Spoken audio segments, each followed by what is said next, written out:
넌 평생 그렇게 살 거야? 평생 노처녀로 늙어 죽을 거야? 내가 노처녀 된 게 내 탓이야? 그럼 엄마 탓이야? 언제까지 엄마 탓만 하고 살 거야? 내 인생 누가 망쳤는데. 엄마가 다 망쳤잖아. 엄마 탓 좀 그만해라. 지금이라도 정신 차리고 살아. 엄마 죽으면 너 무슨 돈으로 살래? 일 안 해? 어디라도 써주는 데 있으면 들어가라고. 나는 그냥 이렇게 살 거야. 엄마 피 빨아먹고 살다가 나중에 엄마 죽으면 유산 받으면 돼. 이 집에서 살고 통장에 있는 돈 쓰면서 살면 되잖아. 오늘 이야기 속 주인공은 69세 양영심 씨입니다. 그리고 그녀의 딸에 관한 이야기이죠. 양 씨는 딸만 생각하면 한숨부터 나왔습니다. 아니, 숨이 막혀서 주먹으로 가슴에 멍이 들 때까지 쳐도 부족했습니다. 그렇게 잘났던 내 딸이 뭐가 부족해서 시집도 못 가고 부모 집에 얹혀 사나 싶으니 밥을 먹어도 먹은 것 같지 않고 인생의 재미가 하나도 없었습니다. 이 나이쯤 되면 손주 봐주면서 한가롭게 살 줄 알았는데 아직도 딸을 키우고 살 줄은 꿈에도 몰랐습니다. 그것도 나이 40이 넘은 노처녀 딸을 말이죠. 그러면서 자신이 노처녀가 된 것은 모두 양 씨의 탓이라고 했습니다. 그렇게 많은 기회가 있었는데 본인이 걷어차버렸으면서 모든 불행은 엄마 탓으로 돌렸습니다. 그러고는 평생을 이렇게 부모에게 빌부터 피 빨아먹으며 살겠다는 딸. 별다른 일 안 하고 살다가 양 씨가 죽으면 유산으로 살겠다는 딸. 그 말만 떠오르면 가슴에 한이 맺혔습니다. 내 배로 낳은 자식이지만 꼴도 보기 싫었습니다. 내가 끼고 사는 게 결코 딸을 위한 길이 아닌 것 같았습니다. 늦었지만 지금이라도 결단을 내려야 했죠. 양 씨는 딸이 하나 있었습니다. 지금 생각해보면 딸 하나만 낳은 게 너무도 후회됐습니다. 아들 하나 더 낳자던 남편의 말을 들었더라면 밤만 서글펐을까요? 양 씨의 딸은 좋은 대학을 나와서 좋은 직장에 취직했습니다. 양 씨 부부의 아낌없는 지원을 받으며 컸으니 어쩌면 당연한 수순이었습니다. 남편은 딸이 취직한 지 얼마 안 돼서 세상을 떠났습니다.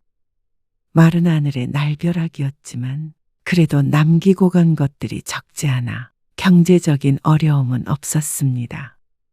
딸 하나만 시집 보내면 해야 할 일은 끝이 나니까 혼자서 어떻게든 살아갈 수 있을 것이었습니다. 물론 잘난 딸 덕도 보면 좋았고 말이죠. 하지만 모든 것은 10여 년 전에 어그러졌습니다. 아니, 어쩌면 그보다 더 전부터 말이죠. 엄마, 내 남자친구 한 번 안 만나볼래? 남자친구? 전에 말했던 그 애? 맞아. 이동원. 같은 학교를 다니던 친구와 만나고 있다는 이야긴 몇 번 듣긴 했었습니다. 만난 지 몇 년 됐다던가요. 사진도 한 번 본 적이 있는데 훤칠하고 잘생긴 청년이었습니다. 아니, 뭐하러? 엄마 바빠. 그래도 주말에 한 번 보면 좋지 않아? 안 궁금해? 결혼할 것도 아닌데 봐서 뭐해? 혹시 모르지 뭐. 뭐? 네 나이가 몇인데? 당시 딸의 나이가 26이었는지 7이었는지 양 씨는 가볍게 대답하고 말았습니다. 하고 싶은 말을 다 했다가는 괜히 반발심이 생길까 봐서였죠. 만나보지 않은 이유는 간단했습니다. 그 남자애가 그다지 마음에 들지 않았습니다.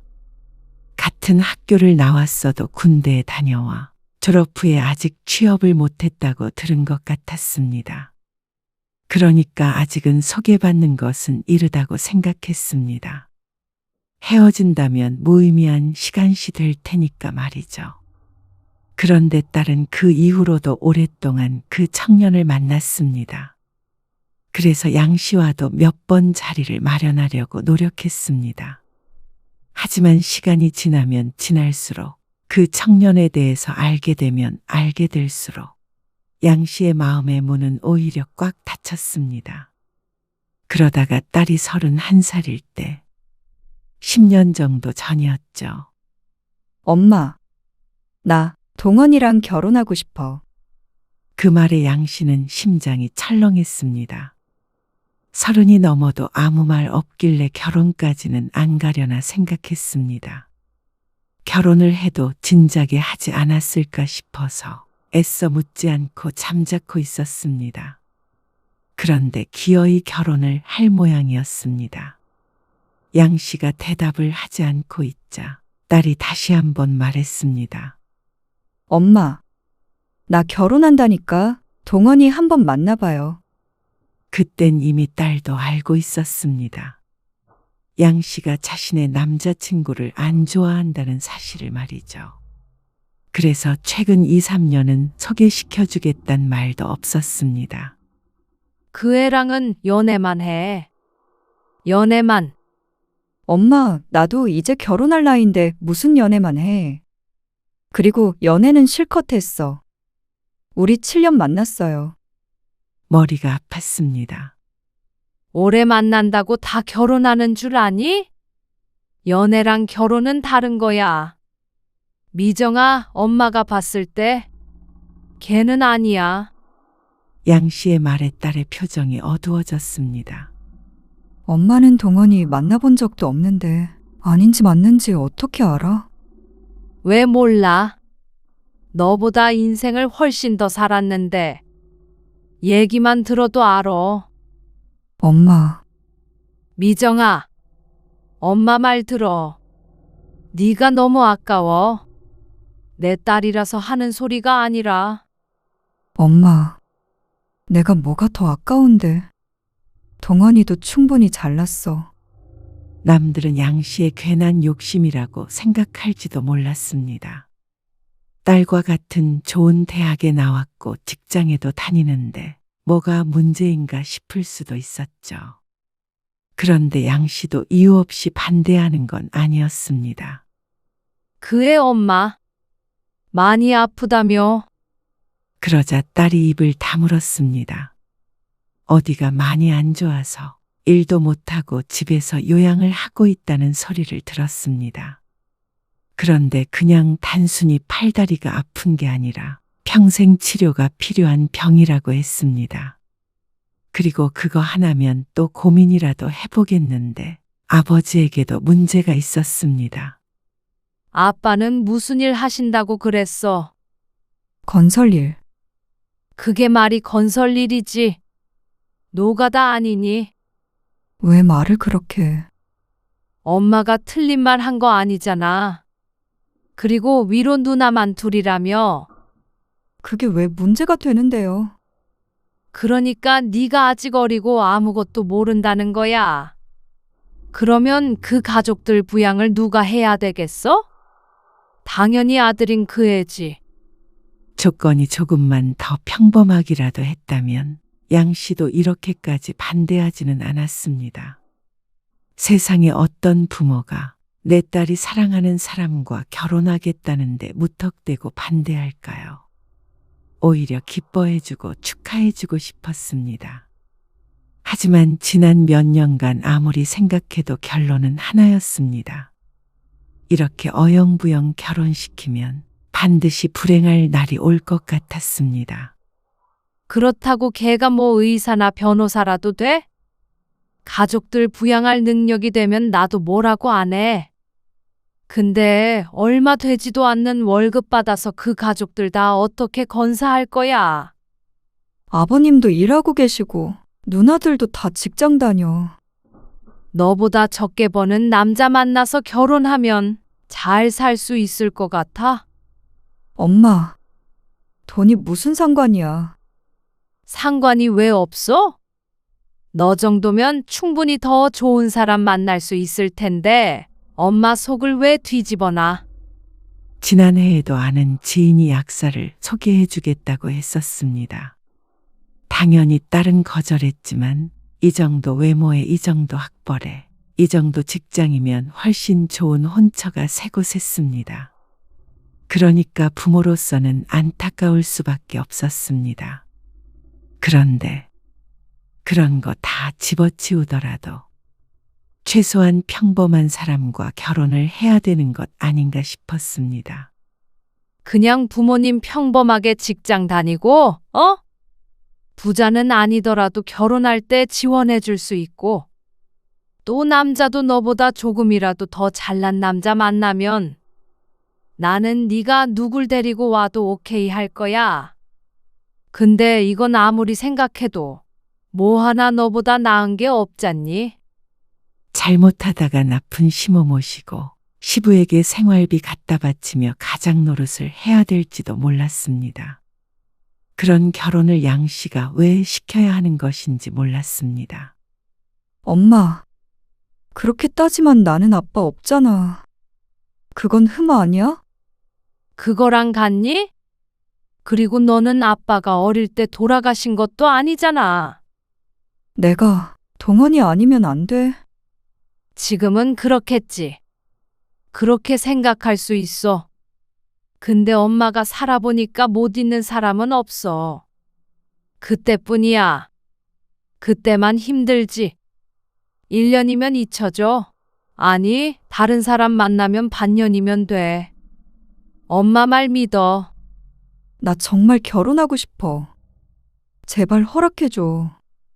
넌 평생 고생할 거야. 근데 내가 어떻게 그 꼴 보니? 둘도 셋도 아니고 하나밖에 없는 딸이었습니다. 남편이 살아있었더라도 똑같은 결정을 할 게 뻔했습니다. 반대하는 양 씨의 심정도 편하지는 않았습니다. 내 딸 눈에서 눈물이 흐르면 양 씨의 눈에선 피눈물이 흘렀습니다. 하지만 평생 눈물 흘리며 사느니 순간 힘들고 많은 게 나았습니다. 아무리 생각해도 이건 안 되는 결혼이었습니다. 하지만 젊은 혈기들을 양 씨가 어떻게 말릴까요? 딸은 며칠 동안 양 씨와 말도 안 했습니다. 나 엄마가 반대해도 결혼할 거야. 자켓식 올리고 나가서 살게. 집 알아보고 있어. 양 씨는 대답하지 않았습니다. 아니, 대답하지 못했습니다. 기어이 엄마 가슴에 대못을 박을 생각인 듯 했습니다. 양 씨는 도저히 가만히 있을 수 없었습니다. 이대로 가다가는 곱게 키운 딸, 엄한 놈이 데려가 고생만 시킬 것 같았죠. 양 씨는 딸 몰래 딸의 휴대폰을 뒤졌습니다. 잘못된 행동임은 충분히 알고 있었지만 달리 방법이 없었습니다. 동원이 어머님, 원하는 것을 찾았습니다. 청년의 어머니 전화번호였죠. 양 씨는 손이 떨리는 것 같았습니다. 양 씨도 그렇게 악독한 사람이 아니었습니다. 내 자식 귀하면 남의 자식 귀한 줄도 알았습니다. 하지만 역시나 내 자식이 가장 귀하기에 악역이 될 수밖에 없었죠. 안녕하세요. 저 미정이 엄마입니다. 당황하는 상대방의 목소리가 들렸습니다. 정말 많이 아픈 것인지 목소리에 힘이 없었습니다. 양 씨는 며칠 동안 생각하고 또 생각한 말을 입 밖으로 꺼냈습니다. 이런 연락을 드리게 돼서 죄송합니다. 그런데 같이 자식 키우는 입장에서 저희 심정을 충분히 이해해 주시리라 믿습니다. 우리 미정이 저희가 애지중지 키운 외동딸이에요. 저는 이제 남편도 없이 제 딸 미정이 하나밖에 없습니다. 그래서 우리 미정이 고생 안 시키고 시부모 예쁨 듬뿍 받을 수 있는 그런 집으로 시집 보내고 싶어요. 부모 노후 준비돼 있고 우리 딸 품어줄 수 있는 집이요. 아이고, 횡설수설하는데 제 말 무슨 말인지 이해하시죠? 한마디 한마디 내뱉는데 양 씨의 마음도 찢어지는 것 같았습니다. 상대방의 거칠어진 숨소리가 귓가에 울렸습니다. 상처 주지 않게 이야기하고 싶었지만 사실 이런 전화 자체가 상처가 된다는 걸 양 씨가 왜 모를까요? 하지만 그럼에도 불구하고 전화기를 들 수밖에 없었던 양 씨의 입장도 상대가 조금이라도 헤아려 주길 바랐습니다. 우리 딸은 제가 이길 수가 없어서 이렇게 신뢰를 무릅쓰고 전화드렸습니다. 부탁드려요. 우리 딸 제자리로 돌려보내주세요. 딸은 양 씨의 가슴에 대못을 박았고 양 씨는 상대 부모의 가슴에 대못을 박았습니다. 만약 부탁을 들어준다면 그 부모가 청년의 가슴에 대못을 박게 될 것이고 내 딸도 마찬가지로 피투성이가 되겠죠. 하지만 모든 것이 제자리를 찾는다면 그럴 수만 있다면 언젠간 치유가 될 상처들이라고 생각했습니다. 양 씨는 기다렸습니다. 하지만 딸에게선 별말이 없었습니다. 그래서 좌절했죠. 아마 양 씨의 설득이 소용이 없었던 것인가 실망했지만 어느 시점부터 딸의 얼굴에서 표정이 사라졌습니다. 혼이 나간 듯 보이기도 했고 거실에 있으면 딸이 통화하는 소리가 조금 들리기도 했습니다.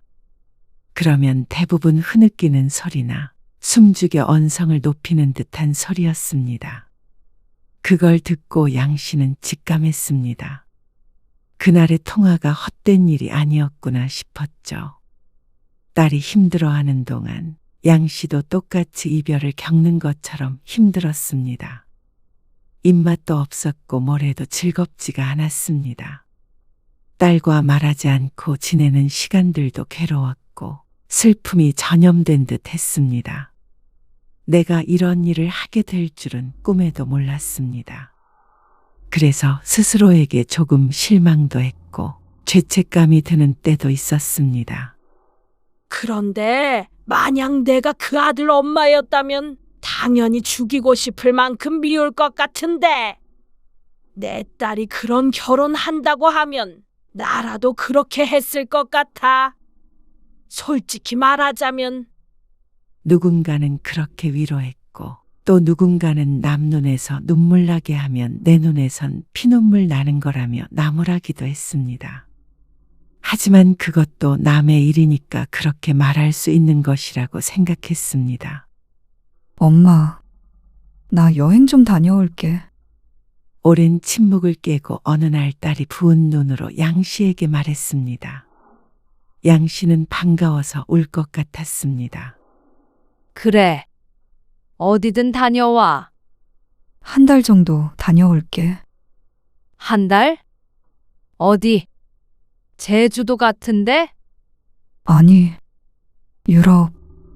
딸의 말에 당황스러울 수밖에 없었습니다. 하지만 이렇게 다시 정신 차리고 살려는 게 어딘가 싶었습니다. 딸은 이별을 겪으며 다른 사람이 된 듯 했습니다. 딸이 무너지는 모습을 바로 옆에서 보며 애가 탔는데 이제는 됐다 싶었죠. 그래. 어디든 다녀와. 기분 전환하고 그렇게 와서 다시 잘 살면 돼. 딸은 말없이 뒤돌아섰지만 양 씨는 안심했습니다. 그렇게 딸은 얼마 뒤에 유럽 여행을 떠났습니다. 여자 혼자 가는 여행이라 걱정이 많이 되었지만 영어도 잘하고 어디서든 똑부러지는 딸이었습니다. 왜 이렇게 통화가 안 돼? 시간이 다르잖아. 한 달이 지났는데 언제 올 거야? 딸은 가끔씩 통화가 됐습니다. 하도 걱정을 하니까 가끔씩 이번엔 어느 나라다 하며 메시지는 남기는데 전화는 며칠에 한 번씩 연결될까 말까였죠. 나 좀 더 있다가 가려고. 얼마나? 한 달만 더 있다가 갈게. 모아둔 돈이 있을 테니 돈이 부족하지는 않겠지만 회사가 걱정이었습니다. 너 그럼 회사에는 말한 거야? 휴가를 한 달만 썼을 거 아니야. 그런데 딸이 청천벽력 같은 소리를 했습니다. 나 회사 그만뒀어. 뭐? 그만두고 온 거야. 그 좋은 회사를 그만두다니.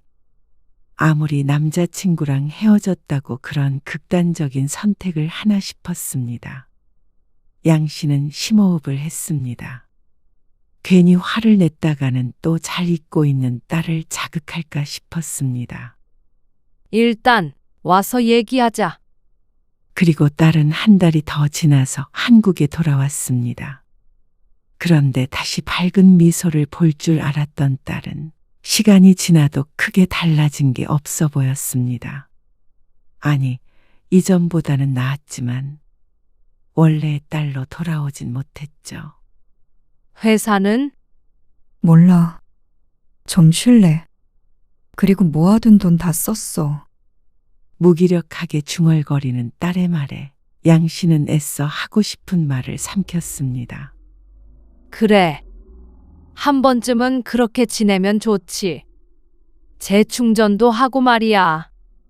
그런데 그로부터 반년 뒤에 취직한 회사는 볼품없는 중소기업이었습니다. 원래 다니던 회사에 비하면 말도 안 되는 곳이었습니다. 하지만 딸은 아무래도 상관없다는 태도였습니다. 예전과 같은 그런 열정이 보이지 않았습니다. 딸은 그렇게 하루하루를 시체처럼 지냈습니다.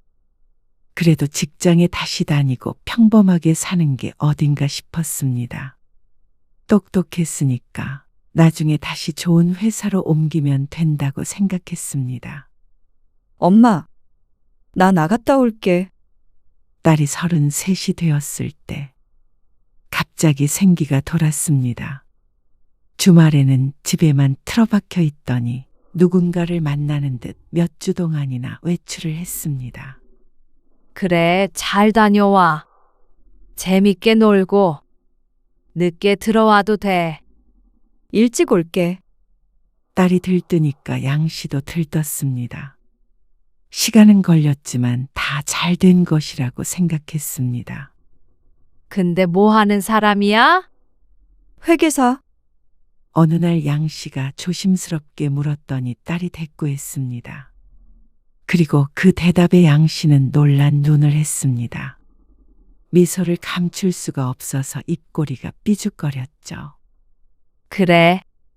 잘 만나봐. 부디 결혼까지 갔으면 하는 마음이었습니다. 나이가 찼으니까 당연히 결혼을 전제로 만나고 있겠지만 말이죠. 그런데 채 반년이 되지 않아서 딸은 이별했습니다. 나 헤어졌어. 뭐? 왜? 잘 만나고 있는 거 아니었어?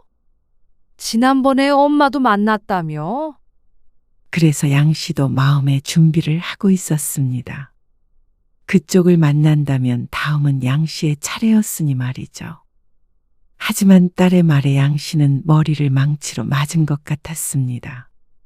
아빠는 돌아가셨다니까 표정부터 바뀌시던데? 뭐라고? 그리고 이내 화가 났습니다.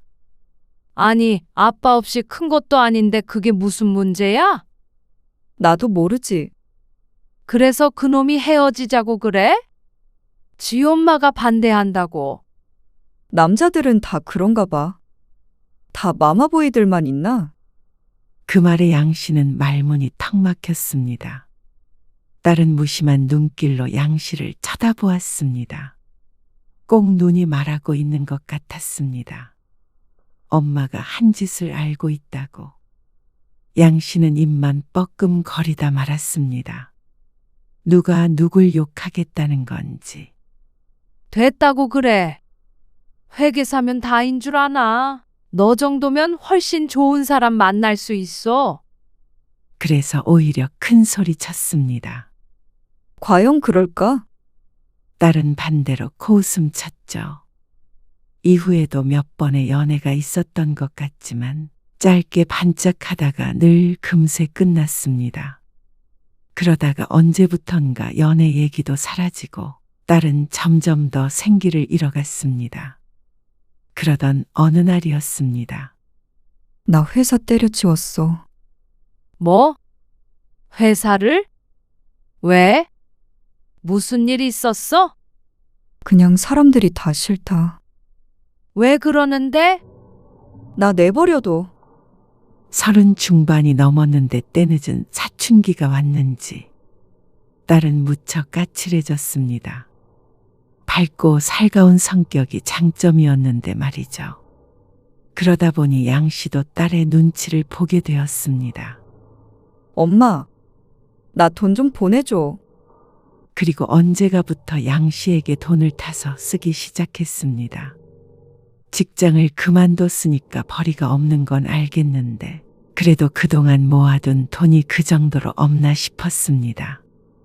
처음엔 몇 번 생각 없이 보내주다가 이건 아니다 싶었습니다. 너 언제까지 직장도 안 다니고 살려고 그래? 이제 뭐라도 해봐야지. 요즘 취직이 쉬운 줄 알아?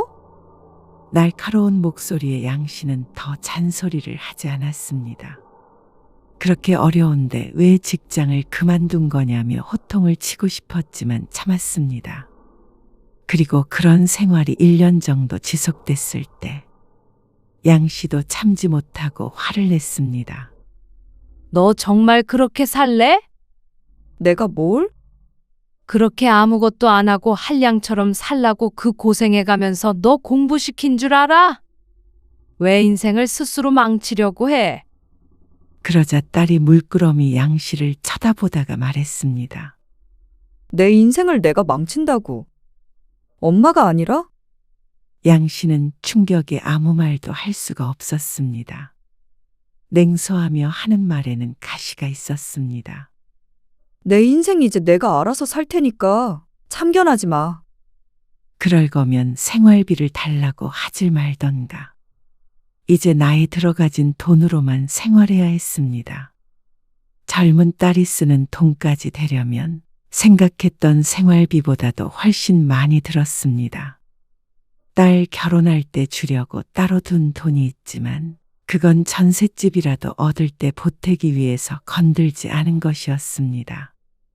양 씨는 더 이상 이렇게 지낼 수는 없다는 생각에 큰 맘을 먹고 딸의 선자리를 마련하게 되었습니다.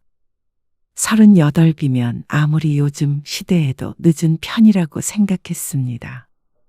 그래서인지 연결을 해주려는 사람이 없었습니다. 직장이라도 번듯하면 모를까 내세울 것이라고는 학벌밖에 없었습니다. 외모도 결국 나이를 이기지는 못하니 말이죠. 아니, 재혼? 지금 장난하자는 거야? 재혼인데 나쁘지 않은 조건이라니까? 애도 없고 사업해서 돈 많고 미정이 요즘 일 안 하고 논다며.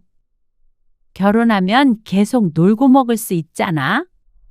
소개시켜달라는 사람 많았는데 내가 그래도 생각해서 미정이랑 연결해 주려는 거잖아. 아무리 그래도 재혼은 아니지. 우리 미정이를 어디 그런 데다 갖다 대? 에이, 솔직히 38이면 이제 초혼이랑 결혼하기는 좀 힘들지. 한 40 후반 정도 되면 모를까? 그런데 또 그 정도 나이 많은데 초혼이면 남자가 영 이상할 때가 많어. 그러니까 차라리 재혼이 낫지. 어쩐지 설득력 있게 느껴지는 말이었지만 차마 내 딸을 이혼남에게 보낼 수는 없었습니다. 머릿속이 복잡했습니다. 양 씨는 며칠 동안 고민하다가 결국 거절했습니다. 딸에게 묻지 않았습니다. 그랬다가는 상처를 받지 않을까 싶었습니다. 그러던 찰나에 예전에 알고 지내던 사람에게서 괜찮은 사람을 소개받을 수 있었습니다. 45살인데 회사원이래. 일하느라 바빠서 결혼을 못했다네. 사진 봤는데 생긴 것도 멀끔하고 괜찮은 것 같아. 사람이 성실해 보여. 양 씨가 사진을 내밀며 딸에게 말했습니다. 하지만 딸은 전혀 관심이 없어 보였습니다. 그냥 아저씨 같은데. 아저씨라니. 요즘 누가 45살을 아저씨라고 해? 딸하고는 7살 차이였지만 그 정도는 크게 차이가 난다고 할 수도 없었습니다. 조건이 무진장 좋거나 그런 것은 아니었지만 나쁘지 않았습니다. 부모님도 평범하게 회사 다니다가 퇴직한 집이라고 했고 노후 준비는 되어 있어서 문제될 것이 없다고 했습니다. 이 정도면 나쁘지 않았습니다. 좀 더 돈 많은 이혼남보다는 훨씬 괜찮았습니다. 나 선 안 봐? 왜 안 봐? 결혼 안 한다니까.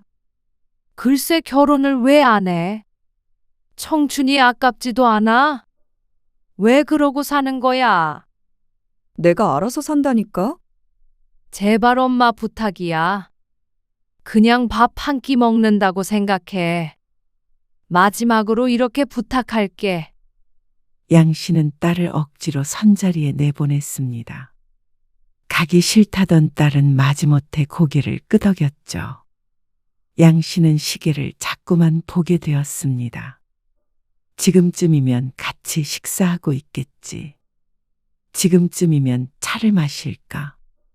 아니면 요새 젊은 사람들을 술을 마시나?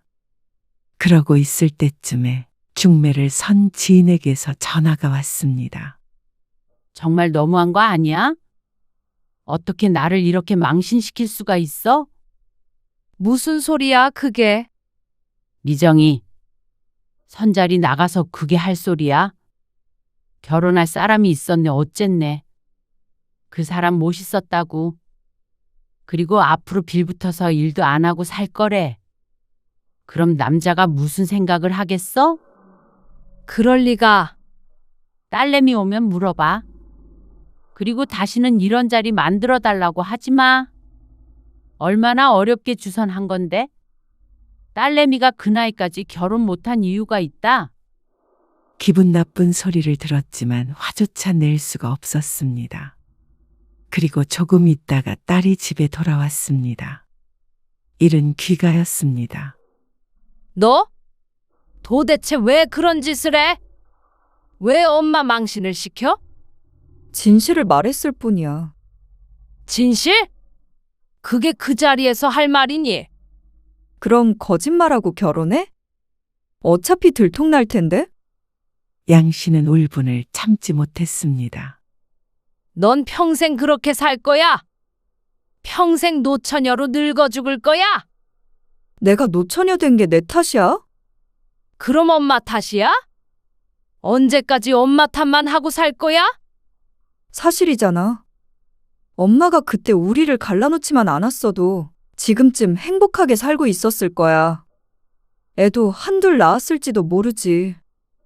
양 씨는 가슴이 터질 것 같았습니다. 그 남자와 결혼했으면 더 불행했을 거야. 가난한 시집에서 고생만 했을 거라고. 그건 엄마 생각이잖아. 그 인생 난 살아보지도 못했어. 양 씨는 울음을 참으며 말했습니다. 그래. 엄마가 잘못했어. 그때는 그게 널 위한다고 생각했어. 이렇게 오랫동안 딸이 마음을 못 잡을 줄 알았더라면 그때 다시 한번 생각했을지도 몰랐습니다. 이미 노처녀 됐는데 이제 와서 뭘 어쩌라고. 미안하다는 말은 너무 늦었잖아. 딸은 차갑게 돌아섰습니다. 하지만 양 씨는 억울하기도 했습니다. 그것 때문에 이렇게 스스로 인생을 망치며 사는 것은 말도 안 되는 일이었습니다. 그때 두 사람을 갈라놓았던 것은 자신이지만 그 이후의 삶은 딸의 책임이 있었습니다.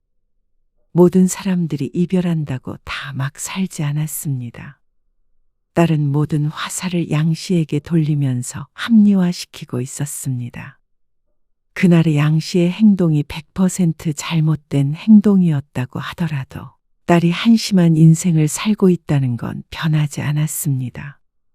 그걸 바꿀 수 있는 건 딸 스스로뿐일 텐데도 바뀔 의지가 없었습니다. 정말 이대로 인생을 망쳐도 좋은 사람 같았습니다. 그것만큼은 너무나 괘씸했습니다. 남자 하나 때문에 이렇게 부모를 무너뜨리는 그런 딸이 미웠습니다.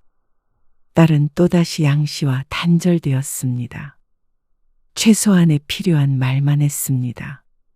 외출은 하지만 어디 가는지 알 수가 없었고 한 달에 쓰는 생활비가 혼자 200만 원이 넘을 때도 있었습니다.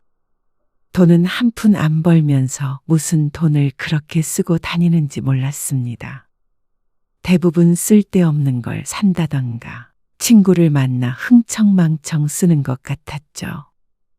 양 씨의 통장 잔고는 점점 빈곤해져 갔습니다.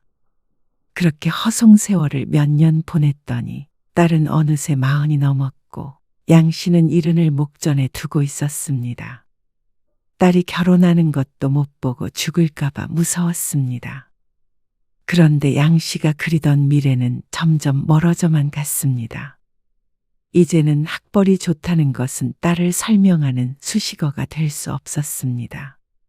누가 보아도 엄마한테 얹혀 사는 한심한 자식이었습니다. 여자 나이 40이면 초등학교 학부형이 되어 있어야 맞는데 42. 딸은 그렇게 혼자인 채로 늙어버렸습니다. 양 씨도 딸을 따라서 점점 희망을 잃어갔습니다. 그러던 어느 날이었습니다. 엄마, 나 1,000만 원만 줘. 뭐? 1,000만 원? 나도 돈 좀 벌어보게. 큰 금액을 달라는 말에도 놀랐고 돈을 벌겠다는 말에도 놀랐습니다. 시간이 흐르며 양 씨도 자포자기한 심정이 되었습니다. 그런데 돈을 벌어보겠다는 말에 작은 희망의 불씨가 피워진 것 같았습니다. 양 씨는 고민이 됐지만 딸에게 1,000만 원을 송금했습니다. 뭘 하는지는 몰라도 뭐라도 했으면 하는 심정이었습니다. 그 돈도 딸이 결혼하면 지원해 주려던 돈이었습니다. 이제는 달리 쓸 때가 있을까 싶었습니다. 그리고 2달쯤 뒤 딸은 또다시 어두운 기운을 풍겼습니다. 밥 안 먹는다고 했잖아. 차리지 말라고. 먹기 싫으면 둬. 그냥 차려진 것도 꼴보기 싫다니까? 42인지 12인지 양 씨는 대꾸하지 않고 다시 식탁을 치웠습니다. 제 손으로 밥도 차려 먹지 않는 딸 때문에 이 나이에 이렇게 살아야 하는 것인가 회의감이 들었습니다. 하지만 낳은 것이 죄라 매일 똑같은 행동을 반복하고 있었습니다. 엄마 일 다녀올 테니까 너는 집에만 있지 말고 뭐라도. 양 씨는 말을 하다 말고 입을 다물었습니다. 더 얘기하면 자신의 입만 아프다는 걸 알았습니다. 그리고 쓸데없는 싸움이 시작되겠죠. 양 씨는 대답 없는 딸을 뒤로하고 집을 나섰습니다. 양 씨는 2년 전부터 다시 일을 하고 있었습니다. 식당 일이라도 그나마 이 나이에 써주는 데가 있어서 다행이었습니다. 하지만 언제까지 할 수 있을지는 미지수였습니다. 70, 75. 나이 들다 보면 육체가 그걸 허락하지 않을 테죠. 분명히 여유가 있다고 생각했는데 욕심 안 부리고 살면 딸 결혼시키고 혼자 살아갈 정도는 된다고 생각했습니다. 그런데 딸과 10년 넘게 쓰기만 하며 지내고 나니까 노후가 불안해졌습니다. 그리고 양 씨가 죽은 뒤에 딸의 미래가 두려워졌습니다. 그래서 이 나이에도 뭐라도 해야 했습니다. 퇴근해서 집에 돌아오자 딸은 집을 나설 때와 똑같았습니다. 밥도 먹지 않고 방에만 틀어박혀 있었습니다. 그래도 외출은 곧잘하곤 했는데 이상했죠. 왜 그러는데? 어? 양 씨가 추궁하자 딸이 털어놓았습니다. 지난번에 주었던 1,000만 원을 고스란히 날려먹었다고 했습니다. 골이 띵하고 울리는 것 같았습니다. 정말로 딸이 그 돈으로 어마어마한 돈을 벌기를 바라고 준 것은 아니었지만 2달 만에 1,000만 원이 사라졌다니. 그 돈이면 양 씨가 혼자서 반년은 살 수 있는 돈이었습니다. 부어도 부어도 차지 않는 독을 끌어안고 사는 기분이었습니다. 이제는 양 씨도 지쳤습니다. 너 언제까지 그러고 살래? 양 씨가 힘없이 물었습니다. 그러자 딸이 되려 눈을 치켜뜨고 대들었습니다. 내가 사는 게 왜? 뭐가 어때서? 왜 엄마는 늘 그런 식으로 말해? 그러면 이 상황에서 도대체 어떤 식으로 말을 해야 하는 것인지 몰랐습니다. 언제까지 오냐오냐 하면서 딸 눈치 보고 숨죽여 살아야 하는 것인지 누군가 알려줬으면 좋겠다고 생각했습니다. 양 씨가 딸에게 못할 짓을 했다고 하지만 이런 식으로 복수를 하는 건가 싶었습니다. 그것이 딸을 위한 일이었다고는 해도 딸은 이해하지 못할 것 같았습니다. 양 씨는 이젠 알지 못했습니다. 다시 시간을 되돌린다면 어떤 선택을 했을지. 몇 년 전까지만 해도 똑같은 선택을 했을 거라고 스스로를 위안했지만 지금은 조금 달랐습니다. 딸이 누구를 만나든 어떤 삶을 살든 알아서 하도록 냅둘 것 같았습니다. 그보다 더 안 좋은 조건의 남자를 만나서 결혼을 하게 되더라도 말이죠. 그리고 양 씨도 양 씨의 인생을 살았을 것 같았습니다. 그랬다면 간간히 딸도 만나고 친구들도 만나고 몸 편히 마음 편히 그렇게 늙어가지 않았을까. 하지만 이제와 후회한들 과거가 바뀌지는 않았습니다. 내 인생 누가 망쳤는데? 엄마가 다 망쳤잖아. 엄마 탓 좀 그만해라. 지금이라도 정신 차리고 살아. 엄마 죽으면 너 무슨 돈으로 살래? 일 안 해? 어디라도 써주는 데 있으면 들어가라고. 나는 그냥 이렇게 살 거야. 엄마 피 빨아먹고 살다가 나중에 엄마 죽으면 유산 받으면 돼. 이 집에서 살고 통장에 있는 돈 쓰면서 살면 되잖아. 양 씨는 충격에 할 말을 잃었습니다. 이게 40 넘은 딸 입에서 나올 수 있는 소리인가 싶었습니다. 엄마에 대한 증오심 때문에 스스로를 망쳐버리는 걸 선택한 듯 했습니다. 양 씨의 가슴 속에서 무언가 뚝 끊어지는 소리가 들리는 듯 했습니다. 비틀거리며 방으로 들어가 문을 잠갔습니다.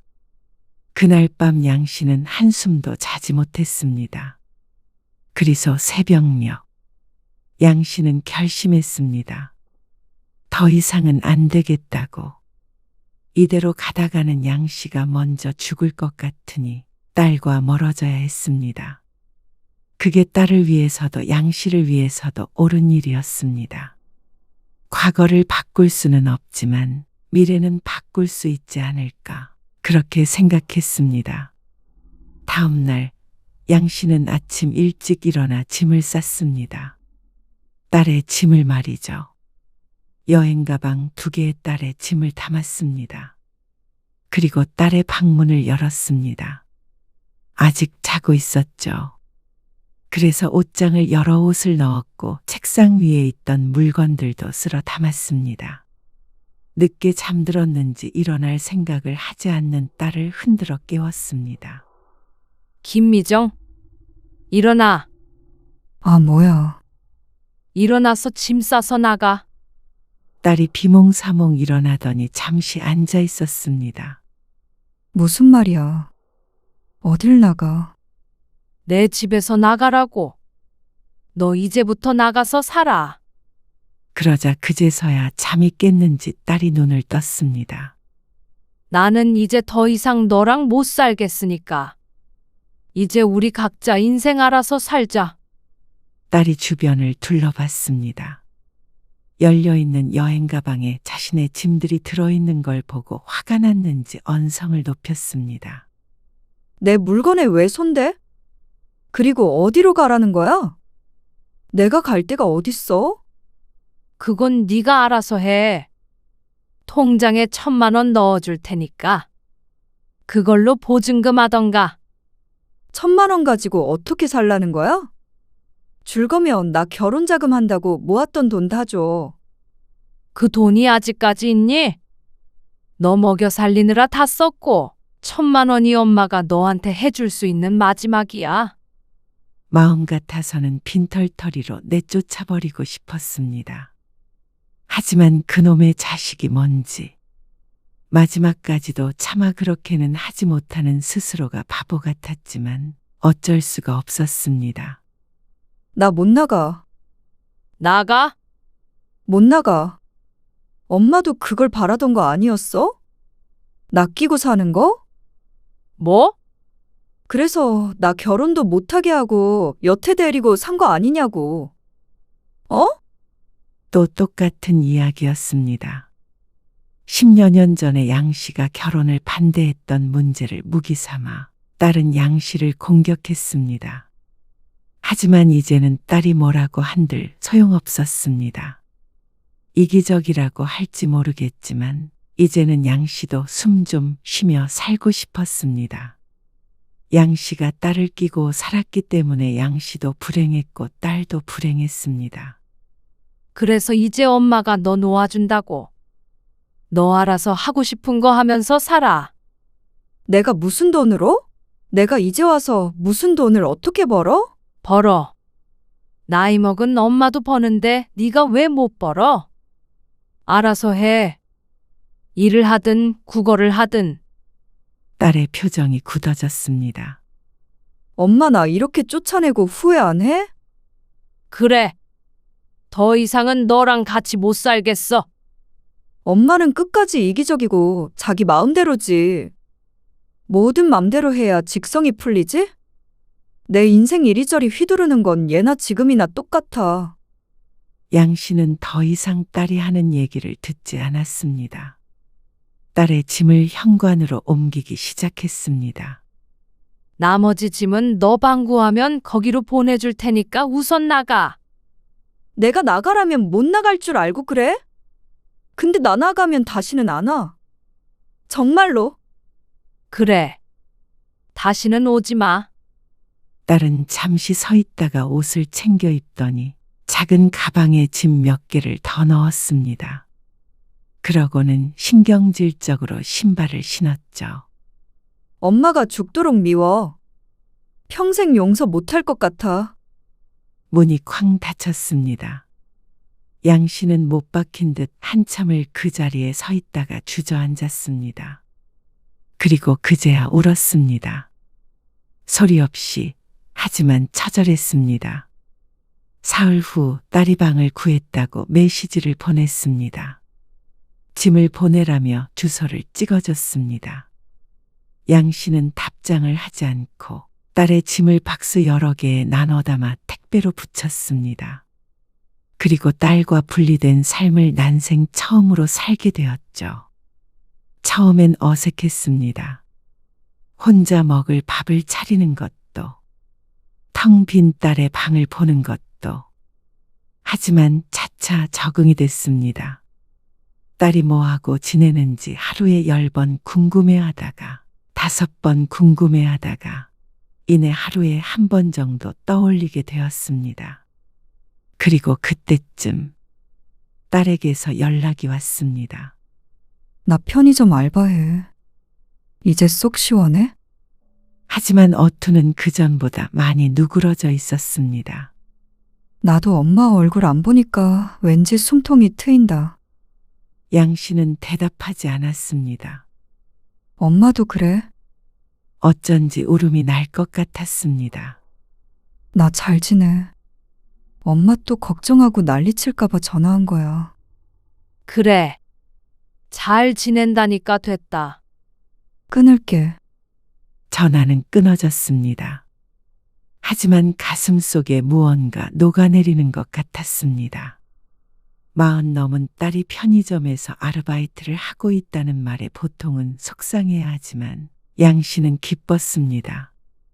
이제서야 딸의 삶도 바퀴가 굴러가기 시작했구나 싶었습니다. 진작에 이렇게 살았어야 했습니다. 10년 전, 아니 그보다도 훨씬 전부터 딸이 성인이 된 순간부터 놓아줬어야 했습니다. 순전히 양 씨의 욕심에 붙들고 있었던 것이 딸을 평생 괴롭게 만들었습니다. 하지만 지금이라도 딸이 의욕적으로 살 수 있다면 더 이상 바랄 게 없었습니다. 눈도 편히 감을 수 있겠죠.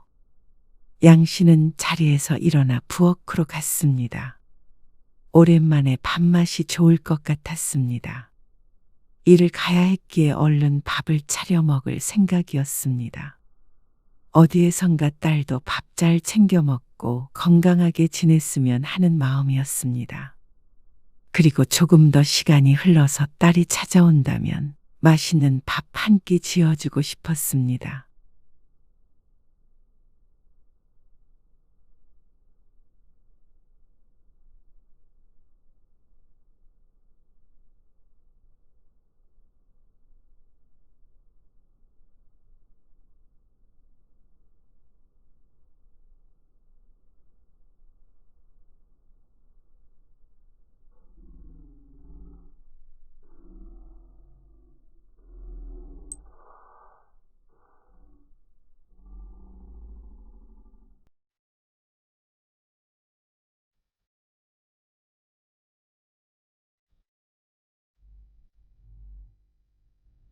무슨 말 하는 거야?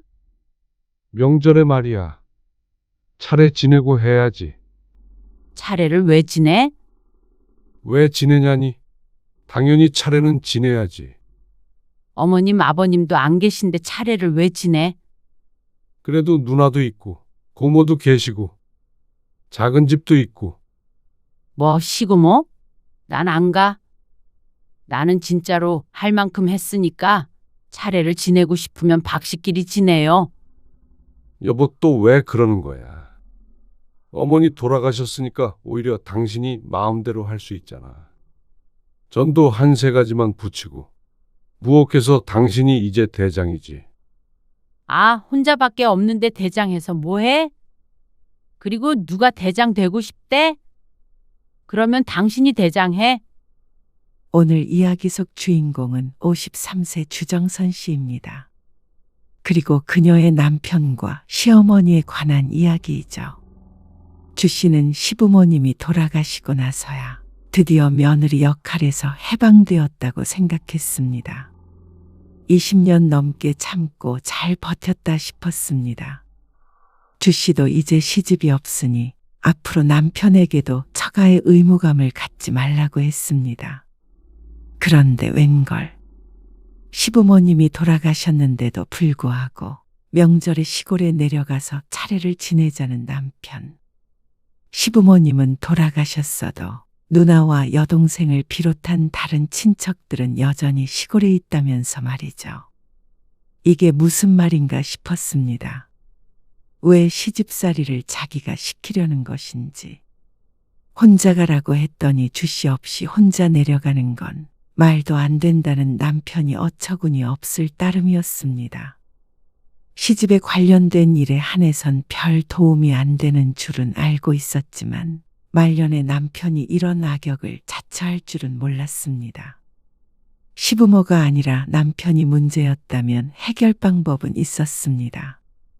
이제 혼낼 사람도 없는 마당에 무서울 건 없었습니다. 주 씨가 기억하는 시집에서의 첫 명절은 악몽과도 같았습니다. 태어나서 그렇게 북적거리는 명절은 처음이었습니다. 주 씨의 친정도 차례를 지냈지만 오는 가족이라고는 몇 되지 않아서 간단하게 차려서 밥 한 끼 먹으면 끝이었습니다. 그래서 남들도 다 그러고 사는 줄로만 알았습니다. 예, 전 부칠 기름 좀 가져와라. 짐을 놓기가 무섭게 시어머니의 목소리가 부엌에서 울려 퍼졌습니다. 주 씨는 서둘러 일어나 부엌으로 들어갔습니다. 옛주택은 부엌도 넓지 않고 벽으로 가로막혀 있어서 움직이기 참 불편했습니다. 너는 기름 모르니? 식용유? 아, 알아요. 어디 있는지 몰라서. 이렇게 맹해서 어디다 써? 너 뒤에 있잖아, 지금. 시어머니의 불호령에 주 씨는 울고 싶었습니다. 여기 있어요. 너는 여기 앉아서 전 부치고 있어. 부칠 줄은 알지? 네, 있어봐라. 창호 이불 좀 깔아주게. 주 씨는 애써 황당한 심정을 감췄습니다. 주 씨의 남편에게 이불을 깔아주러 간다는 시어머니. 주 씨는 슬그머니 일어나서 거실 쪽으로 나가보았습니다. 창호야, 거기 바닥에 누워있지 말고 여기 이불 위에 누워있어. 운전하느라 힘들었는데 한숨 자. 그러자 남편이 꾸물거리며 일어나 이불 위로 올라가 누웠습니다. 그러고서는 비스듬히 누워서 텔레비전을 보았습니다. 남편은 3남매 중에 둘째였는데 유일한 아들이었습니다. 그래서 귀하게 큰 줄은 알고 있었지만 이런 줄은 몰랐습니다. 그때 주 씨와 남편의 눈이 마주쳤습니다. 남편은 뒤집개를 들고 있는 주 씨를 보고도 전혀 미안한 기색이 없었습니다. 당연한 광경을 보고 있는 듯한 표정이었습니다. 아니, 뭔가 뿌듯해 보이는 것 같기도 했죠. 예. 너는 점 붙이다 말고 여기 나와서 뭐 하니? 이따 저녁에 어른들 오시니까 얼른 해야 해. 그렇게 바쁜 거면 아들도 불러서 같이 시키라고 하고 싶었지만 차마 입 밖으로 내뱉지는 못했습니다. 주 씨는 점심부터 오후 내내 부엌에서 나오질 못했습니다. 화장실을 갈 때만 잠깐씩 부엌을 벗어날 수 있었는데 그때마다 남편은 텔레비전을 보고 있을 때도 있었고 잠을 잘 때도 있었습니다. 운전은 같이 하면서 내려왔는데 어째서 남편만 피곤하다고 여기는 것인지 몰랐습니다. 시어머니는 그렇게 생각할 수 있다고 쳐도 남편은 지금 이 상황이 이상하다고 생각을 못하는 것인지 기가 찼습니다. 차례상에 올라갈 것들은 작은 방으로 옮겨놓고 얼른 밥상 차려라. 아, 저희 먹을 밥상이요? 손님들 온다니까 그러네. 아직 명절이 되려면 하루가 남았는데 무슨 손님이 벌써 온다는 것인지 몰랐습니다. 그런데 30분 정도 있은 후에 주 씨는 까무라칠 정도로 놀랐습니다. 동네 사람들은 죄다 이곳으로 오는 것 같았습니다. 결혼식장에서 봤다고 하는 사람도 있는데 주 씨는 기억하지 못했습니다. 대부분 모르는 사람들이었는데 다들 친척들이라고 했습니다. 가까운 친척도 있었고 그냥 이웃도 있었습니다. 해마다 이렇게 전날부터 모여서 식사를 하고 놀았다는데 그렇다면 주 씨가 없을 땐 시어머니 혼자서 이 많은 손님들을 맞이한 것인지 몰랐습니다. 나 너무 힘들어. 얼마 만에 남편이랑 마주친지 몰랐습니다. 화장실에 가던 참이었는지 바지춤을 붙들고 있었습니다. 힘들어. 그래도 엄마가 많이 하시잖아. 할 말이 그거밖에 없어? 어떻게 이 집 남자들은 아무것도 안 도와줘? 우리는 손님 맡고 있잖아. 손님을 당신이 맡고 있는 거야? 나랑 어머님이 맡는 거지. 그러자 남편이 뒤통수를 긁었습니다. 그래도 금방 가실 거야. 자고 가는 사람은 몇 없어. 그런데 그때 남편을 부르는 소리가 들렸습니다. 나 얼른 가봐야겠다. 화장실부터 좀 갔다가. 남편이 시야에서 사라졌고 주 씨는 허탈함에 어깨를 늘어뜨렸습니다. 그리고 주 씨를 찾는 사람도 있었습니다. 너는 또 거기서 뭐 하고 섰어? 시어머니의 목소리에 주 씨는 서둘러 부엌으로 돌아왔습니다. 손님들이 돌아간 뒤로도 한참을 치웠습니다. 그래도 이게 마지막이라고 생각하면 살만할 텐데 아직 명절은 오지도 않았다는 것이 절망스러웠습니다. 4시간도 채 못 잔 것 같았습니다. 일찍 일어나서 차례 준비를 하고 또 손님을 맞고 시누이들이 올 때까지도 주 씨는 식모처럼 허리 한번 제대로 못 펴고 부엌일을 했습니다. 손끝은 야무져서 음식엔 자신 있다고 생각해왔는데 명절은 그거랑은 다른 문제였습니다. 음식 솜씨가 필요한 게 아니라 그냥 빠릿빠릿한 노동력만이 필요했죠. 주 씨는 명절 당일 오후 늦게 시집에서 출발할 수가 있었습니다. 그나마도 저녁도 안 먹고 간다며 눈총이란 눈총은 다 받아야 했습니다. 불행 중 다행은 친정이 주 씨의 집으로 올라가는 길에 있다는 점이었습니다. 그런데 친정에 도착하자 시간이 너무 늦어서 식사는 못하고 인사만 나누고 나왔습니다. 사실 자고 올까도 생각했지만 너무 힘이 들어서 집에서 쉬고 싶은 마음에 바로 나왔죠. 그리고 집에 도착하자마자 남편이 하는 소리가 이것이었습니다. 배고프지 않아? 밥은 어떻게 할 거야? 뭐? 저녁밥 말이야. 장모님 댁에서 안 먹고 왔잖아. 어머님이 싸주신 거 먹어요. 난 못 먹겠으니까. 주 씨가 지친 목소리로 말하자 남편이 어색한 웃음을 지었습니다. 이제서야 분위기 파악이 되는 듯 했습니다. 주 씨는 누워 있다가 벌떡 일어나 주방으로 갔습니다. 남편은 시어머니가 싸주신 음식을 식탁에 꺼내놓고 대충 먹고 있었습니다. 어떻게 그 상황에서 한 번도 안 도와줄 수가 있어?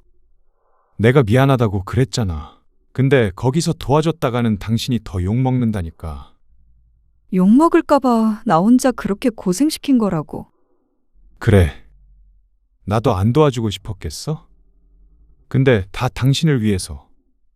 어처구니가 없는 남편의 변명이었습니다. 명절이 이런 식이면 나는 명절에 가기 싫어. 며느리가 종도 아니고 말이야.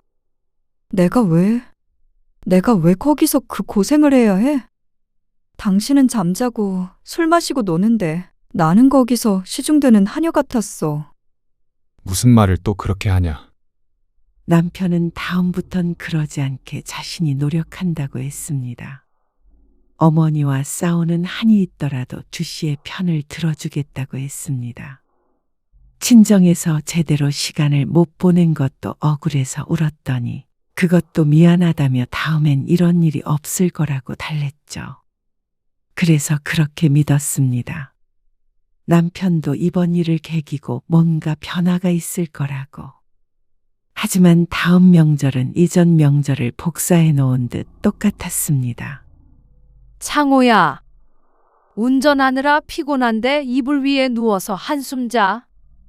시어머니의 말에 남편이 주 씨를 쳐다보았습니다. 그러더니 쭈뼛쭈뼛 이불 위로 엉덩이를 옮겼습니다. 그때 느꼈던 배신감은 이루 말할 수가 없었습니다. 자꾸만 남편이 주 씨의 눈치를 보고 있다는 걸 알아챈 시어머니는 주 씨에게 더욱 가혹하게 굴었습니다. 음식을 하는 내내 아내가 남편에게 얼마나 잘하고 살아야 하는지에 대해서 설교를 들어야 했습니다. 자고로 순종적인 여자가 사랑을 받고 사는 거야. 지금은 좋다고 그래도 나이 들면 달라요. 그러다가 남자가 바람나고 그러는 거 한순간이다. 그때 가서 후회하지 말고 지금부터 잘해. 남편을 그렇게 잡아먹을 듯이 쳐다보는 여자가 어디 있어? 나는 진짜 깜짝 놀랐다 얘. 전을 부치는 주 씨에게 시어머니가 말했습니다. 주 씨는 차마 어른인 시어머니에게 제대로 된 대꾸도 하지 못하고 듣고만 있어야 했습니다. 만약 그때 남편이 주 씨의 편을 들어주었더라면 시어머니 말처럼 남편을 평생 위하며 살았을 텐데 남편은 시집만 가면 남의 편이 되곤 했습니다. 주 씨는 자꾸만 남편이랑 눈이 마주쳤습니다. 남편도 신경이 쓰이긴 하는 모양이었습니다. 주 씨가 도끼 눈을 하자 누워있던 남편이 슬그머니 일어났습니다. 그러더니 어슬렁 걸으며 부엌으로 들어왔습니다. 제가 뭐 도와줄 거 없어요? 남편의 말에 시어머니가 눈을 크게 떴습니다. 네가 여기를 왜 들어와? 남편의 행동이 이해가 안 간다는 듯한 반응이었습니다. 그러더니 시어머니는 주 씨를 흘겨보았습니다. 네가 불렀니? 아니요.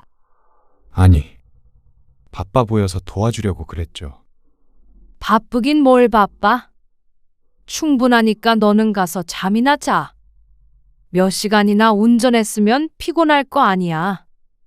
운전은 제가 더 많이 했어요. 그런다고 남자를 부엌에 들어오게 하니? 시어머니의 서슬퍼런 말투에 남편은 눈치를 보며 슬그머니 부엌을 나갔습니다.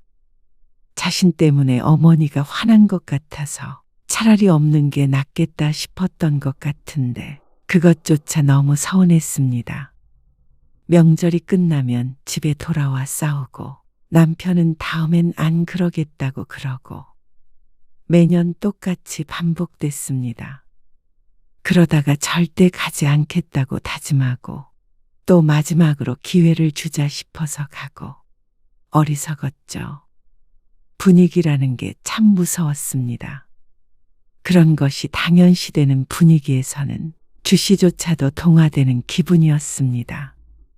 몇 년 지나자 남자들은 쉬는 게 당연했고 부엌은 여자들만 있는 게 익숙해졌죠. 명절날 점심쯤 오는 시누이들은 손 하나 까딱하지 않았습니다. 옳게. 여기 김치 좀 더 썰어내와줘. 네, 새언니, 그릇이 하나도 없는데 설거지 해야 할 것 같네요. 전형적인 그런 시집이었습니다. 남편도 전형적이었다는 것이 문제였습니다. 주씨가 아이를 낳고도 마찬가지였습니다. 다행이라면 만삭되는 일을 좀 덜 시켰다는 점이랄까요. 그렇게 수년이 흘렀습니다. 주씨의 아이도 어느새 8살이 되었을 때였습니다. 이거 음식 옮겨놓고 설거지 해라. 네, 어머님. 엄마 힘들지 않아? 내가 도와줄게. 어린 아들이 거실에서 할아버지와 있다가 부엌으로 들어와 물었습니다. 근데 왜 맨날 엄마랑 할머니만 해? 오죽했으면 어린아이가 엄마를 도와줘야겠다는 생각을 했을까요? 그러면 어른들이 깨닫는 게 있어야 하는데 그렇지가 않았습니다. 아가, 우리 강아지는 나가 있어. 부엌에 들어오면 고추 떨어진다. 참 황당한 말이었습니다. 그런 말을 실제로 하는 사람은 그 당시에도 주씨는 처음 보았습니다. 주씨가 남자 형제가 없어서 그런지는 몰라도 말이죠. 아들은 할머니의 말에 깜짝 놀랐습니다.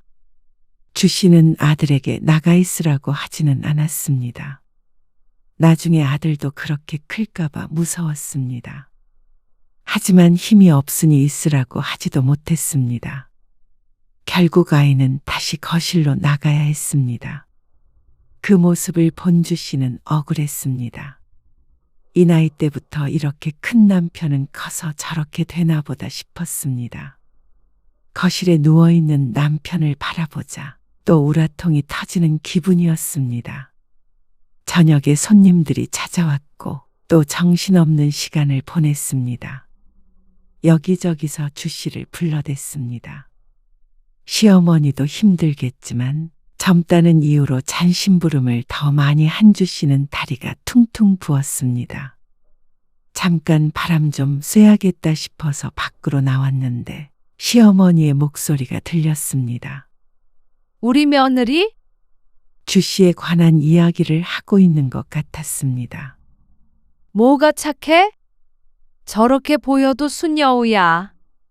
안 보고 있으면 지 서방 쥐잡듯이 잡고 말이야. 여시야, 여시. 그래? 그렇게 안 보이는데. 맘에 안 들어 죽겠어. 일이나 잘하면 또 몰라. 느리고 눈치도 없고. 뭐 하나 시키면 세워라 내워라. 저런 거 데리고 일하려면 내가 죽어나지. 차라리 소가 낫겠어. 그래도 혼자 할 때보다 훨씬 낫잖아. 잘 가르쳐 봐야지. 좀 야무진 애랑 결혼을 시켰어야 하는 건데. 인물도 없어. 음식도 못해. 성격도 사나워. 에휴. 지들끼리 눈 맞은 걸 어떡해? 그래도 아들 낳았잖아. 그니까 아들 낳아준 거 그거 딱 하나? 그거 빼고는 없다니까. 그나마 그거 아니었으면 진작에 쫓아냈지. 시어머니의 말에 주 씨는 크게 충격을 받았습니다. 대화만 들어보면 자신은 이 집 며느리가 아니라 하녀 겸 시바지라도 되는 듯한 느낌이었습니다. 시어머니가 자신을 어떻게 취급하고 있는지 너무나도 적나라하게 알 수 있었습니다. 늘 말끝마다 혀를 차고는 했는데 며느리가 이토록 마음에 안 들었던 것이었습니다. 그동안 다리가 붓고 손이 부르트도록 일했는데 그런 건 보이지 않고 못한 것만 보이는 듯 했습니다. 사람이 미우니까 뭔들 예뻐 보일까요? 인물까지 못난다는 소리에 어처구니가 없었습니다. 그런 주 씨를 자신의 아들이 쫓아다녔던 얘기는 못 들은 모양이었습니다. 그렇다고 다른 친척들에게 자신의 험담을 하다니 사람들이 주 씨를 뭐라고 생각할지 몰랐습니다. 시어머니가 며느리를 이렇게 대하니까 사람들도 꼭 식모 부리듯 어이어이하면서 심부름을 시키는 모양이었습니다. 주 씨는 다시 부엌으로 돌아와서 멍하니 앉아 있었습니다. 거실에서는 술판이 벌어져서 떠들썩했는데 주 씨의 마음속도 그랬습니다. 너 뭐 하고 있는 거야? 그때 시어머니의 벼락 같은 고함이 떨어졌습니다. 깜짝 놀라서 쳐다보자 허리에 손을 짚고 주 씨를 향해 삿대질을 하고 있었습니다. 다들 부르고 난리 났는데 여기 앉아서 놀고 있어?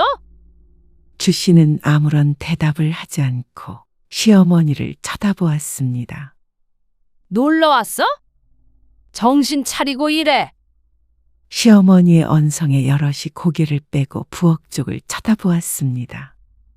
그런데도 시어머니는 아랑곳하지 않고 주 씨를 잡았습니다. 다들 명절에 놀러 오는데 왜 저는 일하러 와야 하나요? 뭐야?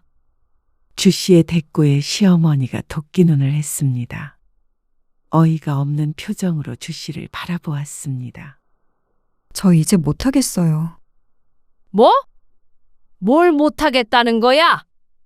소보다 못한 며느리 데리고 힘들게 일하지 마세요. 저는 이제 안 올 거니까. 여보, 왜 이래? 남편이 사색이 되었습니다. 어머니가 아닌 주 씨를 말리면서 다그쳤습니다. 빨리 죄송하다고 해. 어머니, 애엄마가 좀 힘들었나 봐요. 너만 힘들어?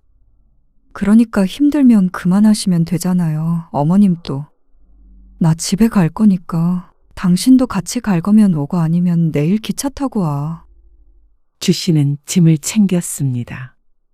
그러자 시어머니가 뒤로 넘어갈 듯 소리를 쳤습니다.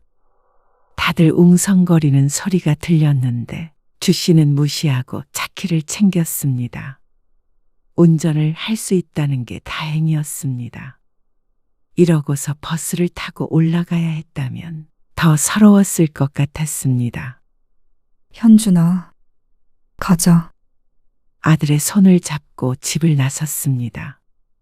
남편은 사람들에게 고개 숙이며 사과를 했습니다. 그러고는 주 씨를 따라왔습니다. 차 안엔 정막이 흘렀습니다. 도대체 왜 그런 거야?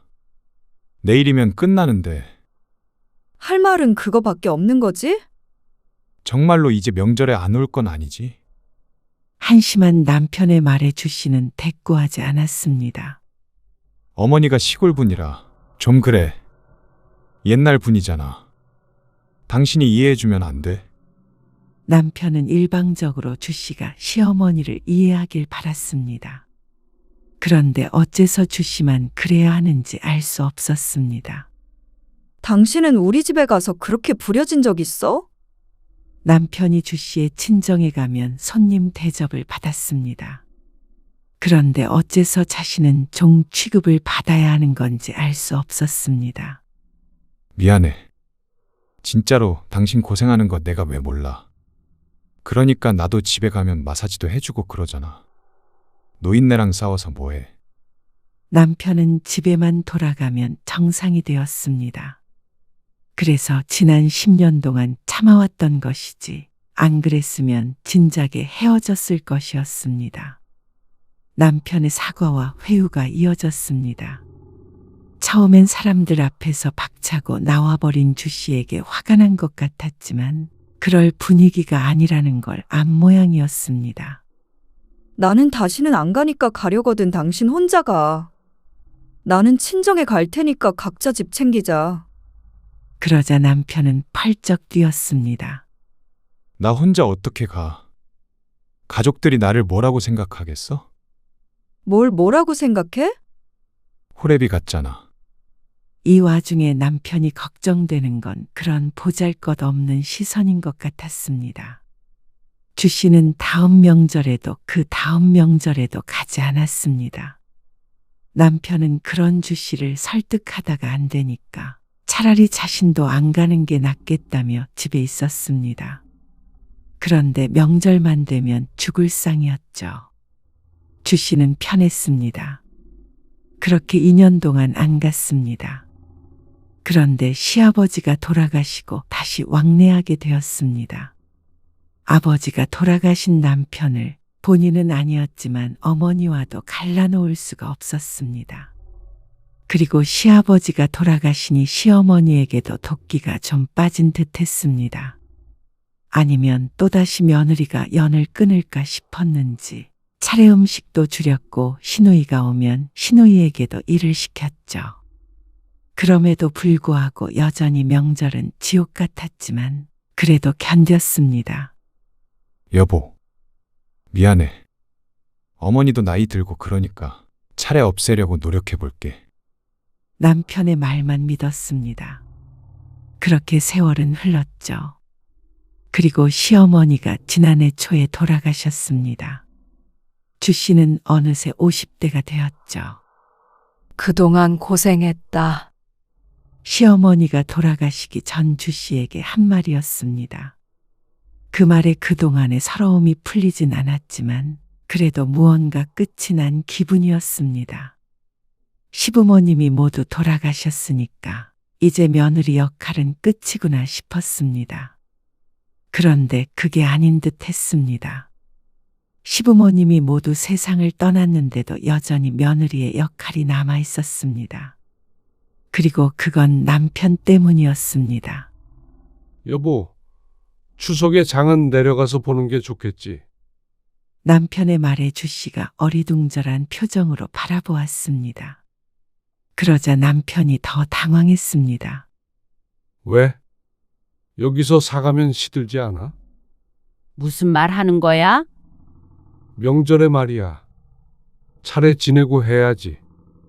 기가 차서 말도 안 나왔습니다. 차례를 왜 지내? 왜 지내냐니? 차례는 지내야지. 시어머니가 살아계실 때 결국 남편은 차례를 없애지 못했습니다. 그런데 아무도 없는 마당에 차례를 지내겠다는 남편. 어머님, 아버님도 안 계신데 차례를 왜 지내? 그래도 누나도 있고, 고모도 계시고, 작은 집도 있고. 어이가 없었습니다. 난 안 가. 차례 지내려고 어머니 집도 안 판 거야. 정서는 기가 막혔습니다. 시부모가 돌아가셨는데도 여전히 그 집에 매여 살아야 한다니.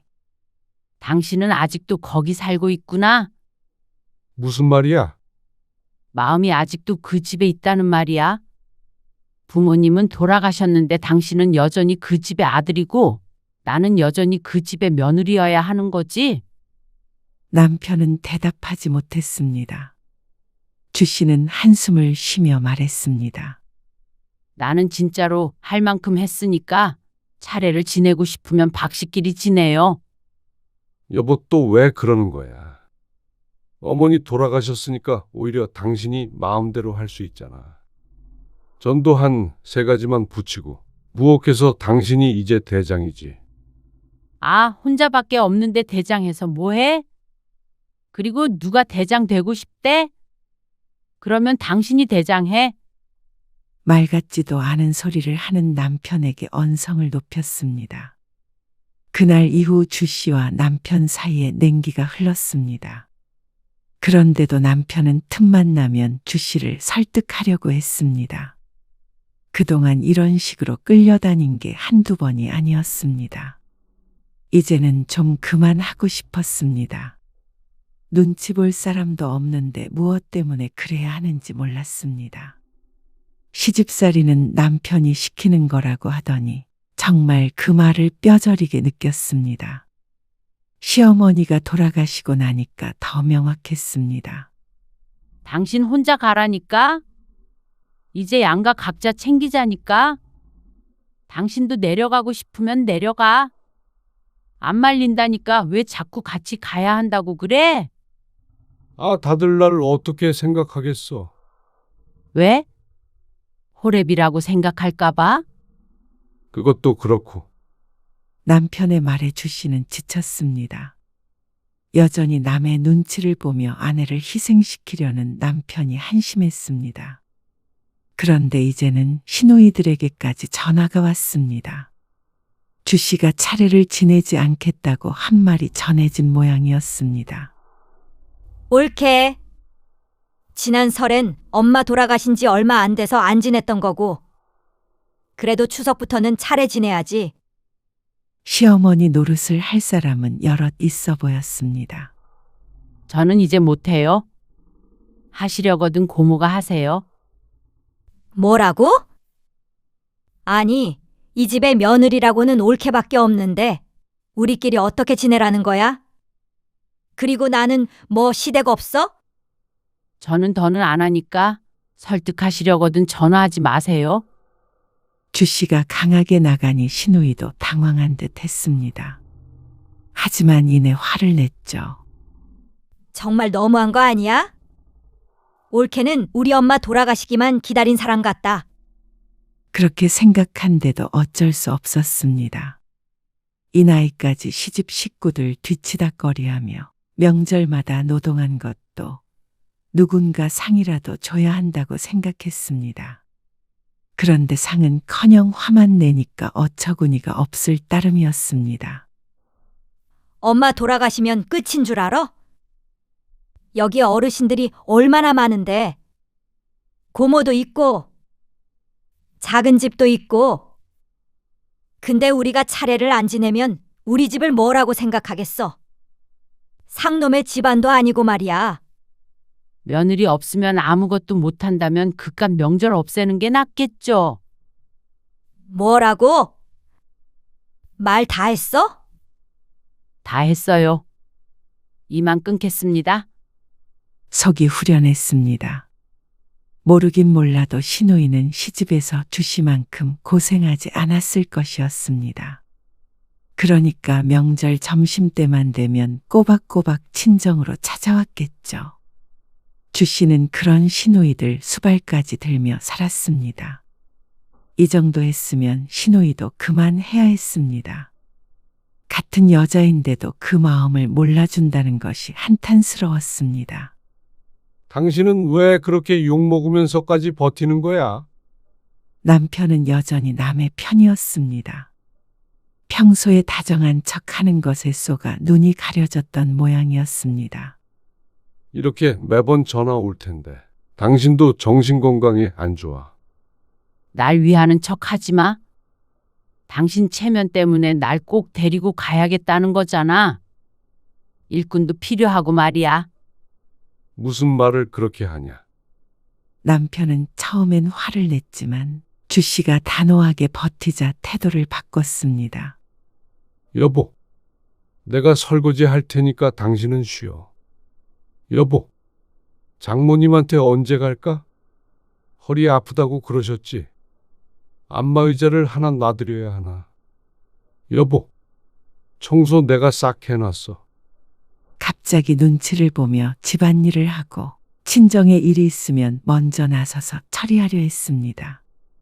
평소에나 잘하지 참 애쓴다 싶었습니다.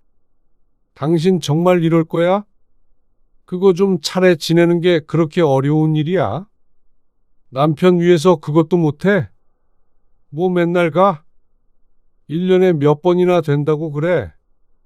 음식 좀 하는 일을 가지고 내가 이렇게 당신한테 애원까지 해야 해? 남편의 한마디에 그동안 주씨의 고생이 별것 아닌 일이 되었습니다. 남편조차 이렇게 생각하는데 어느 누가 주 씨의 노고를 고마워하고 미안해했을까요? 글쎄, 어쩌면 그렇게 악독했던 시어머니가 주 씨의 심정을 가장 잘 이해하고 있던 사람이었는지도 몰랐습니다. 여보, 이혼하자. 주 씨의 말에 남편이 깜짝 놀랐습니다. 아니, 명절에 시골 좀 내려가자고 했다고 이혼하자고? 그동안 그 고생을 하면서도 이혼하자는 얘기는 한 번도 꺼낸 적이 없었습니다. 그러니까 남편이 당황하는 것도 이해가 갔습니다. 아주 이혼해서 가면 사람들도 이상하게 생각 안 할 거 아니야?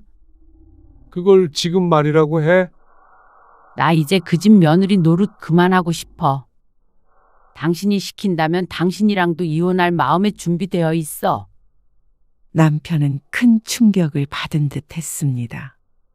정말 너무한 거 아니야, 당신? 어떻게 이혼을 하자고 그래? 내가 남편으로서 당신한테 못한 게 뭐야? 당신이 내 편이었던 적이 없었던 게 문제지. 생각해보니까 첫 명절 때 이랬어야 했던 것 같아. 그때는 어려서 내가 뭘 몰랐어. 당신 진심이야? 진심이야? 아니, 여보. 아니야. 다시 생각해봐.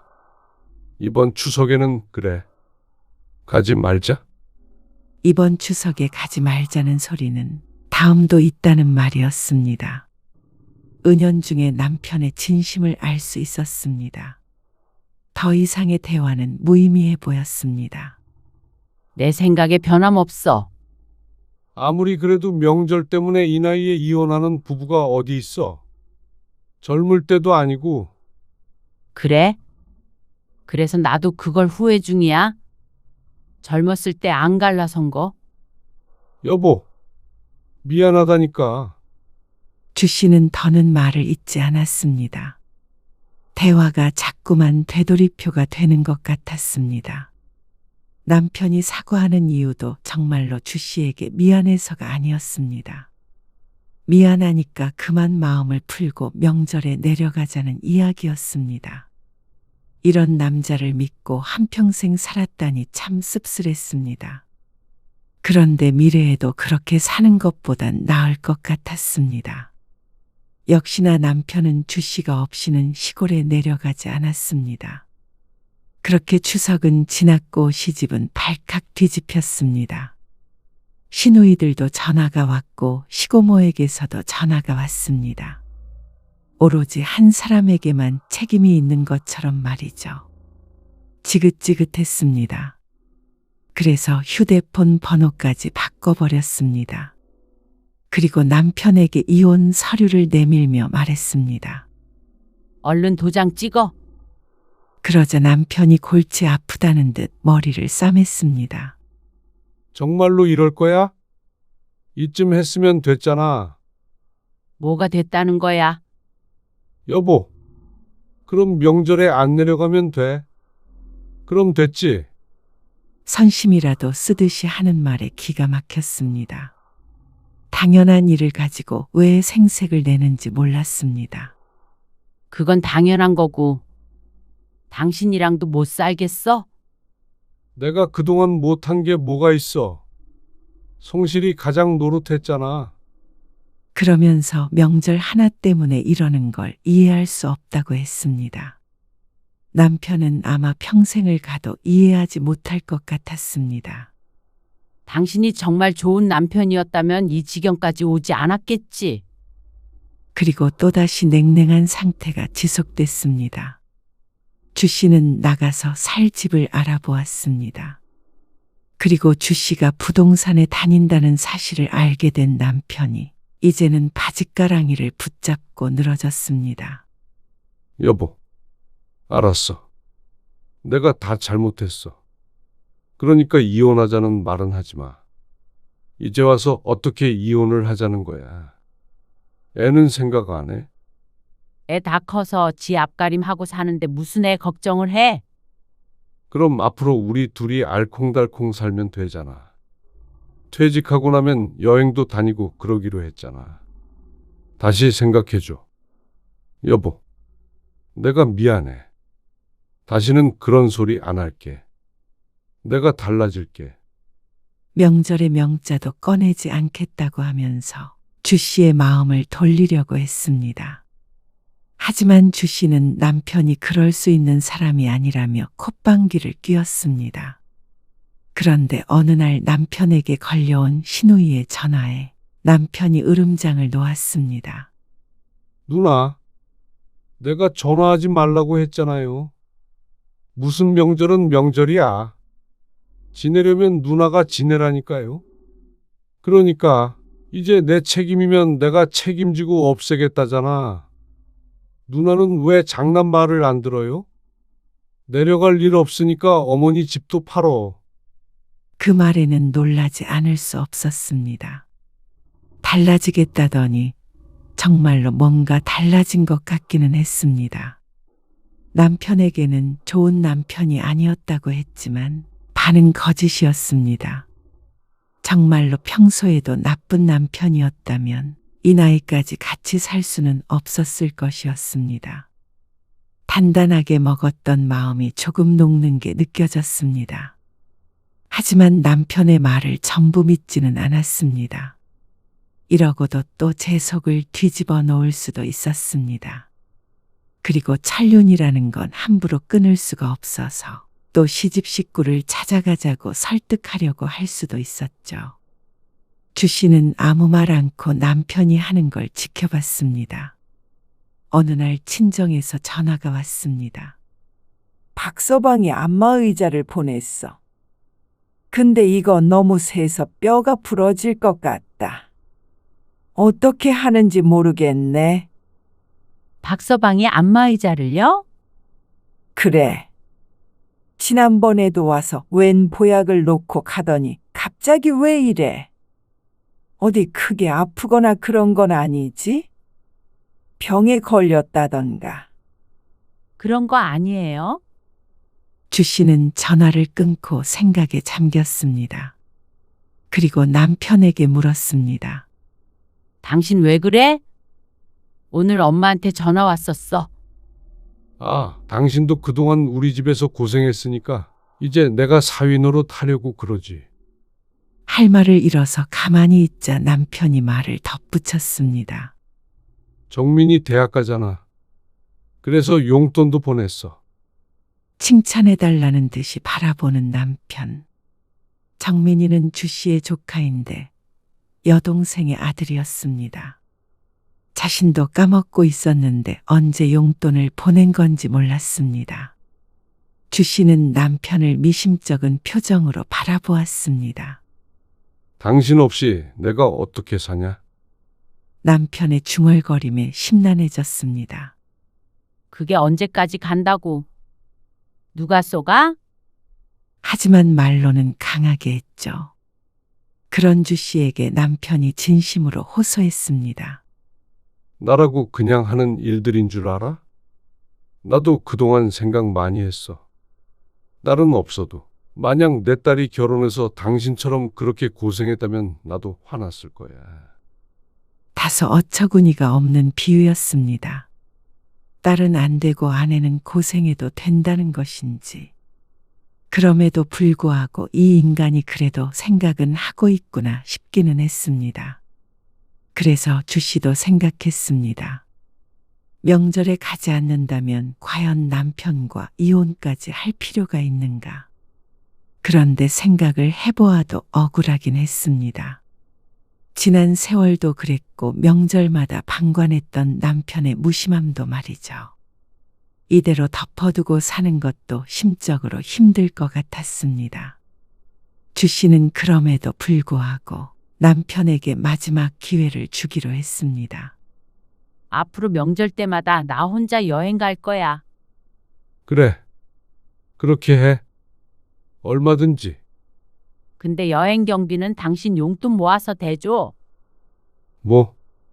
각자 버는 돈은 모두 주 씨가 관리하고 있었고 남편에게는 한 달에 한 번씩 용돈을 주면서 살았습니다. 그 안에서 남편이 취미생활도 하고 필요한 것도 사고 그러는데 그게 줄어든다는 말이었습니다. 하지만 주 씨로서는 같이 번 돈으로 여행 가면 그건 의미가 없었습니다. 그러자 남편이 순간 망설였습니다. 이혼을 막으려면 뭐든 할 것 같더니 용돈을 모아서 여행을 보내달라는 말은 타격이 있었던 것 같았습니다. 하지만 이내 고개를 끄덕였습니다. 알았어. 가능한 선에서 어디든지 보내줄게. 매년 명절마다 당신은 완전히 자유야. 그 소리에 가슴이 탁 트이는 것 같았습니다. 그러면 나 이제 며느리 아니다. 완전히 졸업한 거야. 그래. 남편의 표정이 밝아졌습니다. 결국 주 씨의 마음을 돌렸다는 사실이 기쁜 것 같았습니다. 주 씨로서는 손해볼 것 없는 일이었습니다. 앞으로 처가에도 잘하고 집안일도 잘하고 용돈으로 여행도 보내주겠다는 남편과 굳이 이혼해서 뭐 할까 싶었습니다. 더 늙고 병들면 의지할 사람도 필요했고 말이죠. 그동안 고생했어. 여보, 고마워. 남편은 시어머니가 돌아가실 때 했던 말과 똑같은 말을 했습니다. 그동안 고생했다. 수고했다. 고맙다. 말 한마디로 20년 넘게 고생한 세월은 보상받을 수 없었지만 앞으로의 20년을 샀다고 생각하기로 했습니다.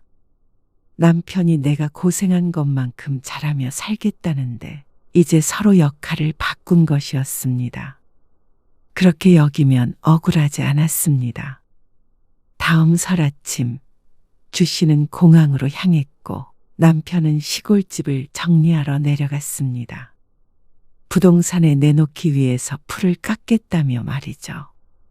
시누이들이나 시집 식구 누구도 주 씨에게 전화를 걸지 않았습니다. 이 정도면 남은 인생 명절마다 꽤나 즐겁게 보낼 수 있을 것 같았습니다.